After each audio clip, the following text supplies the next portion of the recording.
So hello everyone, আজি তোমালোকৰ কাৰণে এটা কেমিষ্ট্ৰি ফেক্ট লৈ আহিছো। তোমালোকে চোৱা এই যেটো আমাৰ সল্ট আছে, তোমালোকে হয়তো কেমিষ্ট্ৰি লেবত ইউজ কৰা মেগনেছিয়াম সালফেট ডট হেপ্টাহাইড্ৰেট যেটো আছে, এটো আমাৰ একচুয়ালি ইয়াক কি বুলি কয় ইপসম সল্ট বুলি কোৱা যায়। এটো কেনেকে বনিছিলে একচুয়ালি এটা ফাৰ্মাৰ আছিলে, ফাৰ্মাৰৰ নামটো কি ইপসম আছিলে। 1618 ঘটনা ইংলেণ্ডত আছিলে। কি কৰিছিলে গৰুবিলাকক লৈ গৈ পুখুৰী এটা আছিলে তাত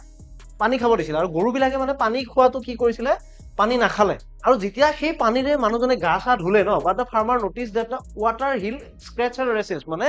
আমাৰ যিবিলাক হাতৰ খজুৱতি হয় কিবা হয় এই বস্তুবিলাকত মানে কি কৰে এই বস্তুটোৱে হেল্প কৰে যিখিনি এই পানীখিনিৰ পৰা এক্সট্ৰাক্ট কৰিলে সল্টখিনি আৰু সেই সল্টখিনিকে আমাৰ কি বুলি কয় শেষত গৈ নামটো কি হৈ গ'ল ইপসমৰ নামেৰে দিলে ইপসম সল্ট বুলি কোৱা যায় আৰু ইয়ে আজিকালি ফেমাছ আমাৰ হাতত যেতিয়া পঢ়া উঠে কিবা উঠে তোমালোকৰ তেতিয়া এই বস্তুটোৰে আমি শিকি দিওঁ তেতিয়াও তোমালোকৰ কি হয় ভাল হয় ঠিক আছে